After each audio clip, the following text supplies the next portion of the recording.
Bihar assistant professor बहाली को लेकर एक और नया ड्राफ्ट जारी हुआ और इसके पहले भी हमने लगातार पिछले ड्राफ्ट पे अलग अलग वीडियोस के माध्यम से आपको ये बताने की कोशिश की है कि ड्राफ्ट में क्या कुछ लिखा हुआ है और किस तरीके से आगे की बहाली प्रक्रिया होगी। उसमें कुछ त्रुटियों पे भी हमने बातचीत की थी और बड़े ही विस्तार से इसके पहले की वीडियोस आपको खबर अनफिल्टर्ड पे देखने को मिल जाएंगे। एक बार फिर से हमारे साथ अखिलेश सर हैं जो कि एक्स डीएसपी रहे और साथ साथ बतौर assistant professor Patna science college में डिपार्टमेंट ऑफ जियोलॉजी में कार्यरत है। एक बार फिर बातचीत करेंगे नए ड्राफ्ट पे। कल एक और नया ड्राफ्ट आया है सर, एज को लेकर जो अब तक हमने वीडियो में खामियां बताई, क्या वो सुधार हो गया और इसको हम कहें कि जो गुंजाइश थी और बची हुई है या फिर और इसमें बदलाव की ज़रूरत है, या ठीक ठाक अब मान के चले कि उम्र सीमा जो अब नहीं आई है वो सहूलियत होगी? देखिए, थोड़ा सा मैं करेक्शन करना चाहूँगा अभिनंदन कि ये ड्राफ्ट नहीं है बल्कि नोटिफिकेशन है। यानी समझिए कि राजभवन का फाइनल मुहर लग गया है, अब ये एक रूल बन गया है। इसी के आधार पे जो विश्वविद्यालय सेवा आयोग है वो सक्षम है बहाली के लिए और वो बहाली करेंगे। ये फाइनल हो गया? हाँ, ये फाइनल हो गया है। अब इसमें मतलब अभी तो फिलहाल कोरिजेंडम हो तो अलग बात है, सुधार का प्रोसेस हमेशा ओपन रहता है, वो कभी ऐसा नहीं कि वो फाइनल हो जाता है। लेकिन मतलब जहाँ तक बात है कि इसका मतलब ऑथेंटिसिटी नहीं, मतलब व्यवहारिकता का, तो उसमें अभी भी हम संतुष्ट नहीं हैं। कई कारण हैं। तो सबसे पहले एक लोअर एज का ही अगर हम लोग बात कर लें तो 21 साल रखा गया है मिनिमम ईयर। बिहार के अकादमिक कल्चर की अगर आप बात करें देखें तो 21 साल में कौन स्टूडेंट है जो यहाँ से मतलब पीजी हो जाएगा और वो क्या बोलते हैं नेट कर लेगा या पीएचडी कर लेगा। वो भी एक मतलब जो लोग ड्राफ्ट कमेटी के लोग थे उन्होंने इन चीज़ों पे ध्यान नहीं दिया ठीक से। दूसरी बात आप देखेंगे कि ड्राफ्ट जो 3 बार ड्राफ्ट जारी हुआ, मतलब एक बार अंतिम नोटिफिकेशन जारी हुआ। पहला बार में 45 साल एज रखा गया, उसके बाद 40 साल किया गया, फिर 43 साल किया गया। जो कल आया उसमें हाँ, 43। उसमें 43 है। तो आपको ये देख के ही लगता है कि ड्राफ्ट कमेटी के मेंबर कम्प्लीटली कन्फ्यूज्ड थे। उनको मतलब कहीं भी कॉन्क्रीट उनके दिमाग में कुछ नहीं चल रहा था। तो और उन्होंने बिहार के छात्रों के व्यापक हित की अनदेखी की है। अगर हम लोग देखें यहाँ पे जो ग्रामीण क्षेत्रों से आने वाले बच्चे होते हैं, महिलाएं हैं, महिलाओं का स्टडी हमेशा ब्रेक होता है। आप देखेंगे कि इन बिटवीन जैसे ग्रेजुएट हुई तो उनका शादी का इशू हो जाता है, शादी हुआ तो फिर बच्चे हो गए। तो कई महिलाएं मेरे मतलब संपर्क में हैं, मेरे मेंटरशिप में, जो उनका ब्रेक स्टडी है। और यहाँ का ये एकेडमिक कल्चर है, यहाँ का जो सोशल कल्चर है वो उस चीज़ के लिए कारण है उसका, या कसूरवार कह सकते हैं, कुछ भी है कि वो कंटिन्यूटी में पढ़ाई नहीं कर पाती हैं। तो उनका क्या होगा आप सोचिए। जो ग्रामीण परिवेश के लोग हैं वो किसी भी कैटेगरी के हो सकते हैं, वो दलित समाज से हो सकते हैं, वो बैकवर्ड समाज से हो सकते हैं, वो ईडब्ल्यू समाज से हो सकते हैं, या अगली जाति के जो ग्रामीण एरिया में रहने वाले लोग हैं, तो वो जो अपना हायर एजुकेशन के लिए कैपेबल हो पाते हैं असिस्टेंट प्रोफेसर बहाली के लिए, तब तक उनका काफ़ी एज हो चुका होता है। तो ये एक मतलब इन सब जो स्थितियां हैं, जो व्यवहारिक धरातल पे परिस्थिति है, उनको एड्रेस नहीं किया गया है, उन पे विचार नहीं किया गया है। और जो लोग भी इस ड्राफ्ट कमेटी में थे, जो भी कर्ता धर्ता है, जो भी नीति नियामक हैं, जो भी नीति निर्धारक हैं, जिन्होंने ये कानून बनाया है, उनसे ये भूल हुई है। हम इस चीज़ को बहुत ही बल देकर कहेंगे। और बिहार के लार्जर हित में बिहार के जो अभ्यर्थी हैं, वो लार्जर जो संख्या है बिहारियों का, उसका अहित हुआ है। तो अब जैसा आप कह रहे हैं फाइनल नोटिफिकेशन ही है ये, अब इस पे ही आगे बहाली की पूरी प्रोसेस होगी। तो एज 43 अब ये फाइनल मान के चला जाए, डोमिसाइल वगैरह की बातचीत है इसमें, और क्या कुछ नया है? नया तो कुछ नहीं है, जिस पे हम लोग बहुत पहले बात कर चुके हैं। जो 200 नंबर के का परीक्षा होगा, 175 नंबर रिटर्न एग्जामिनेशन होगा और 25 नंबर का इंटरव्यू होगा। जो मिनिमम अर्हता है पोस्ट ग्रेजुएट 55% मार्क्स, और रिलैक्सेशन है कहीं कुछ जगहों में। और नेट चाहिए उसको, या तो पीएचडी चाहिए या बेट का अब इसमें कोई चर्चा नहीं है। आगे सरकार अपना लेगी तो लेगी। डोमिसाइल का भी कोई जिक्र नहीं? डोमिसाइल का नहीं, ये तो ओपन नेशनल लेवल पे इसका निकलेगा वैकेंसी, और उसमें सब लोग ओपन सीट पे सब लोग भरेंगे। तो फिर बात बिहार की हम लोग कर रहे हैं, असिस्टेंट प्रोफेसर के एग्ज़ाम पूरे नेशनल लेवल का होगा। जाहिर सी बात है बिहार के बच्चों के लिए एक बड़ा कंपटीशन फेस करने का रहेगा। तो हम फिर बिहार को कहाँ देख रहे हैं? बिहार की विश्वविद्यालय में बहाली होनी है लेकिन एग्ज़ाम ऑल ओवर इंडिया में होगा। देखिए, वो तो मान लीजिए हर राज्य इस तरह से करते हैं, वो एक मतलब क्या बोलते हैं, नेशनल वो इशू है। उसमें मतलब डोमिसाइल हर लोग लागू नहीं करते हैं, लेकिन अपना स्क्रीन करने का कुछ वो लोग मेथड्स अपनाते हैं। जैसे क्षेत्रीय भाषा में परीक्षा लेंगे, अपने राज्य के बारे में एक पेपर लगाते हैं। तो ये सब टूल्स है, जिसके माध्यम से वो अपने राज्य के छात्रों को थोड़ा प्रिविलेज देना चाहते हैं।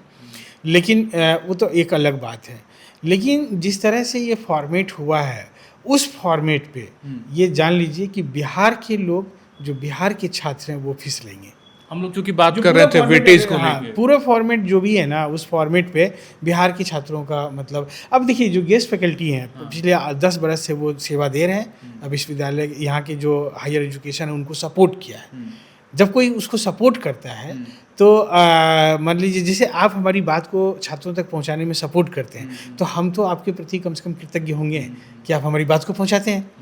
तो अगर ये नासुखरी ठीक नहीं है, यानी फाइनल नोटिफिकेशन में भी गेस्ट फैकल्टी को लेकर कोई वेटेज कोई नहीं। ये कोई वेटेज नहीं है।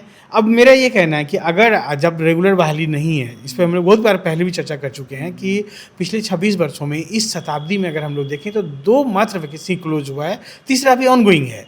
तो अब 26 वर्ष में 3 वैकेंसी क्लोज करने का अभी लेवल पे हैं।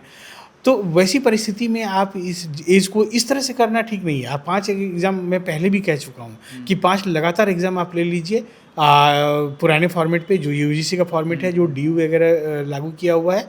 उसके बाद आप 40 साल कर दीजिए, कोई दिक्कत नहीं है। या अभी अगर आपने इसको निकाला है तो आप एज का गणना 2021 में कीजिए, क्योंकि 2020 में आपने वैकेंसी निकाला था। आप 2021 में एज का गणना कीजिए। अब ये जो 6 बरस में पिछले जिन लोगों का एज लैप्स होगा, उनका कैसे भरपाई होगा, उसके कौन मतलब जिम्मेदार होंगे, इसकी रिस्पॉन्सिबिलिटी, इसका अकाउंटेबिलिटी किसके मत्थे पे जाएगा? ये सब बहुत बड़ा बड़ा प्रश्न है। एपीआई को लेके भी दिक्कतें आ रही हैं, कुछ ऐसा सुनने को आ रहा है। हाँ, एपीआई में जो कॉन्ट्रेक्चुअल बहाली में एपीआई सिस्टम को लागू किया गया, क्योंकि त्वरित गति से अगर बहाली करना हो तो उसमें एग्ज़ाम नहीं लिया जा सकता, वो इट विल टेक टाइम। तो ऐसी परिस्थिति में एपीआई सिस्टम के थ्रू बहाल करना एक प्रोसेस होता है, जिसमें आप जल्दी कर सकते हैं, 1 मंथ के अंदर में क्लोज कर सकते हैं बहाली को। अब उसमें भी देखिए ध्यान से कि इंटर और मैट्रिक के नंबर को जोड़ा गया है। आपको सबको पता है कि बिहार बोर्ड के बच्चों को तुलनात्मक रूप से इंटर मैट्रिक में कम नंबर मिलते हैं। जो सीबीएसई बोर्ड के बच्चे होते हैं उनको ज़्यादा नंबर मिलता है। तो ये पूरा फॉर्मेट समझिए। इस पूरे फॉर्मेट को मैं बहुत बार देखा हूँ, और उसको जब माइक्रो एनालिसिस करते हैं तब मुझे लगता है कि बिहार जो एकदम रूरल स्टेट में गिनती आता है, जहाँ का मैक्सिमम आबादी ग्रामीण क्षेत्रों में रहता है, तो उनके लिए तो कुछ भी एड्रेस नहीं किया गया है, उनको कंसीडर किया ही नहीं गया है। आप मान लीजिए एसी रूम में बैठ के, आज मान लीजिए मैं एक प्रिविलेज पद पे हूँ और अपने बच्चे को देख के कोई रूल बना दें, और हम अपना मान लीजिए कि सुदूर ग्रामीण एरिया में रहने वाले एक ऐसे आदमी को नहीं देख पा रहे हैं, उसको एड्रेस नहीं कर पा रहे हैं, तो ये बहुत जुडिशियस नहीं है। इसको आप बहुत जुडिशियस नहीं कर सकते हैं, इसको मतलब इंक्लूसिव नहीं कहा जा सकता है। जब भी कभी हम नियम बनाते हैं, जब भी हम कोई नया चीज़ लेकर आते हैं, तो उसमें हमको पूरे लार्जर जो पॉपुलेशन है उनको इंक्लूड करना पड़ता है। तो इसमें तो बहुत बड़ा पॉपुलेशन जो मतलब क्षेत्रीय विश्वविद्यालयों से पढ़े हैं, जो ग्रामीण इलाकों से पढ़े हैं, जिनका स्टडी स्वाभाविक तौर से ब्रेक कर जाता है, उन लोग तो यहाँ पे ठगे हुए महसूस कर रहे हैं, वो तो ऐसे ही एक्सक्लूड हो जाएंगे। तो ये एलिटिज्म का खेल है, और मुझे लग रहा है कि ये ऑब्जेक्शनेबल है, और ये तो मतलब सरकार क्यों नहीं इस पर ध्यान दी, तो वो जाने।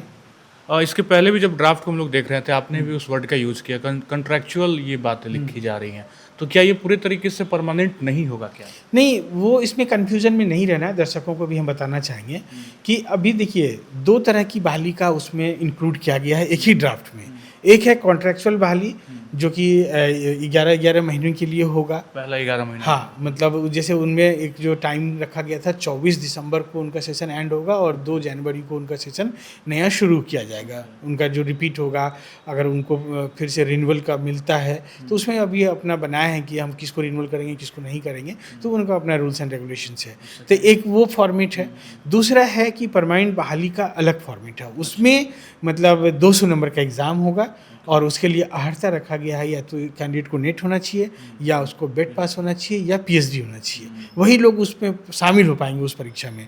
और 175 नंबर का रिटन एग्जाम होगा और 25 नंबर का उसमें इंटरव्यू होगा। इंटरव्यू को 2 भाग में बांटा गया है, 13 नंबर प्लस 12 नंबर करके, कि 13 नंबर में मतलब जो शिक्षण शैली है, जिसको हम लोग टीचिंग एप्टीट्यूड कह सकते हैं, कि कैसा वो पढ़ाते हैं, पढ़ाने में उनका कैसा मतलब परफॉर्मेंस है, तो उसके आधार पे मार्किंग किया जाएगा। और 12 नंबर जो सवाल जवाब का इंटरेक्शन सेशन होगा उस पर किया जाएगा। ठीक है, तो कुल मिला के अब बहुत सारी चीज़ें क्लियर हो गई और 40 उम्र की जहाँ तक हम लोग बात लगातार कर रहे थे, फाइनल नोटिफिकेशन में 43 ये कर दिया गया। थोड़ी सहूलियत है लेकिन बहुत ज़्यादा नहीं, और साथ साथ वेटेज को लेकर अब भी टेंशन बरकरार है, क्योंकि बोर्ड एग्ज़ाम के जो अलग अलग पैटर्न्स हैं, बिहार बोर्ड सीबीएसई की बात कर रहे हैं, और ये तो एग्ज़ाम अब ओवरऑल पूरे देश में होगा, तो कहीं ना कहीं बाकी बोर्ड के बच्चे किस तरीके से अपनी भूमिका यहाँ सुनिश्चित करेंगे, ये भी बड़ा सवाल है।